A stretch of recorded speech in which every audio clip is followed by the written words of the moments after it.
Hello, everyone, and welcome to Soul Stain Inc. My name is Beth, and I am here today to talk to you about the reboot of one of my favorite books of all times. No, it's not The Hunger Games. Let me tell you a secret. I don't like The Hunger Games that much. What I do like is Pride and Prejudice. Not to throw shade on anyone else, you know. But we're talking about Pride and Prejudice today. So, Jane Austen, July is going on for a lot of people. And while I do not intend to reread a whole bunch of Jane Austen, I did wind up getting two books kind of accidentally in July that are Jane Austen centered. And I wanted to talk to you really quickly about them. Now, I have not made any bones about the fact that one of my favorite books of all time is Pride and Prejudice.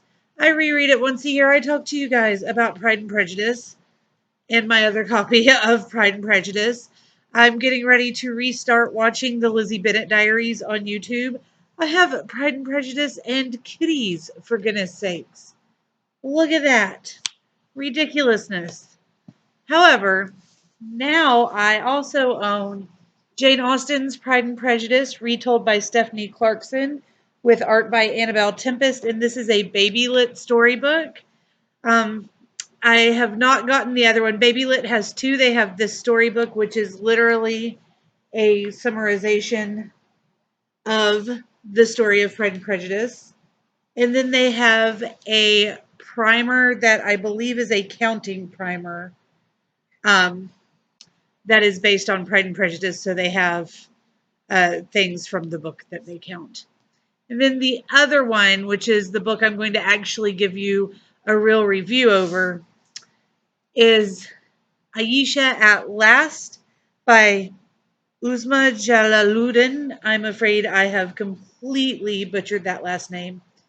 Um, However, this book is well worth seeking out. Now, I have heard some people say that they do not understand the comparison to Pride and Prejudice.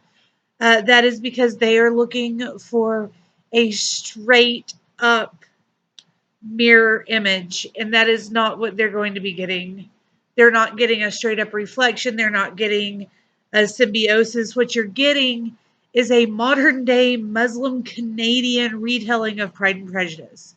So instead of the Bennett family being father and mother and the what are there, four or five sisters, instead of there being a Bingley and Mr. Darcy, you're getting extended family situations, an extended community situation, and it's all based around these 20 to 30 somethings that are Muslim Canadian, that are struggling between the old ways and being more modern, doing what they want to do, but still respecting their family.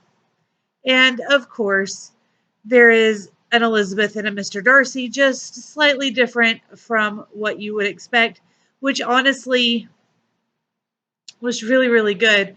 When I reread Pride and Prejudice, I already know the story. I love the story. But when I read a book that is based off of Pride and Prejudice, I don't want an exact retelling with a new Elizabeth and a new Mr. Darcy that I already know, everything that's going to happen. I want there to be some twists that I wasn't expecting, because otherwise, why did you write the book? Why did we pay for the book?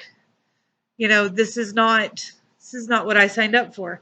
So a lot of people are giving this 3 and 4 stars, and by a lot of people, I mean like 20% of people who read it have given this 3 and 4 stars because of that, or from what the reviews I were reading. That's what it was. I gave it a 5 out of 5 stars, guys. This is maybe my second or third book of the year that was just, I could not give it 5 out of 5 stars. I think altogether it probably comes out to a 4.75. So it's not just an automatic 5 star. Oh my God, I love it forever. But I'm keeping it. I'm rereading it. I'm loving it. Uh, so I'm going to tell you a little bit about the characters, and then I want you to just go pick it up for yourself. So, Ayesha is the main female protagonist. She is based off of Elizabeth. She has one younger brother who features kind of, but her sister connection is actually going to be her cousin Hafsa, who plays a bigger role in the story than you originally think she's going to play. And I'll just leave it at that. But Hafsa is kind of, or not kind of, she is the Lydia of the story. So we have Elizabeth and we have Lydia. Um, the father Bennett component is actually played out by Nana, who is their grandfather. And then there's a very sweet Nani, who is grandmother, and then mother, who's part of the story a little bit, but not a huge amount. So the Mother Bennett kind of nerves and all that show up in Hafsa's family as opposed to with Ayesha's, but they're in an extended family situation. So aunties, etc. Then the Mr. Darcy is going to be Khalid, and Khalid is very set in his ways, as you would expect from Mr. Darcy. Uh, and he works at a technology center. He is an e-commerce guy, and he's having a lot of issues at work as well, which I found to be a very interesting addition to the storyline. I really enjoyed that because I felt like it made the book feel more authentic to this new modern day Muslim Canadian setting. And, I am a Church of Christ chick from Texas and Oklahoma. So learning about these things and, I don't know. I'm not Muslim. I'm not Canadian. I don't know. But they were things that I could look up. Some of the Urdu language is in here, and that I found very interesting. I stopped and looked up pronunciations, things like that.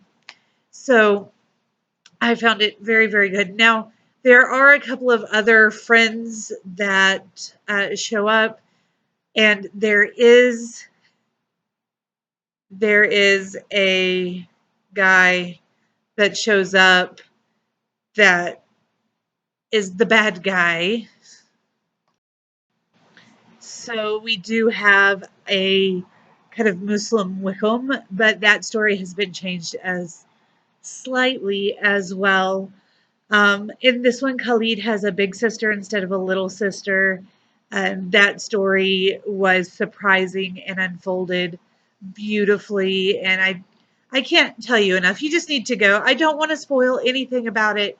It is kind of a loose retelling of Pride and Prejudice, which could not possibly have been a direct retelling and been able to incorporate everything that Usma did in this book. I'm not trying that last name again, but I do highly, highly suggest you go pick this up.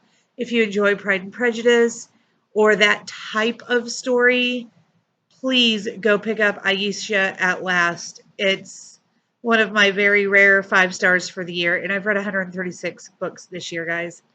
This one, by far my favorite so far. Please go pick it up, go check it out.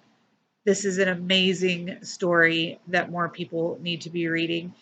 And I am so glad that I got this. Now, I did order it, or I ordered the Once Upon a Book Club box, and this came in that. So I probably would not have picked it up otherwise. And I urge you not to be so silly. Go get it for yourself. Do it now. Like, give me a thumbs up, drop me a comment that says you're getting it, and then go read it because this is well worth your time. Go now. Ooh, look how pretty. All right, that's all I have for you guys today. I hope you are having a fabulous week. I will talk to you again soon. Until next time, read a good book. Bye.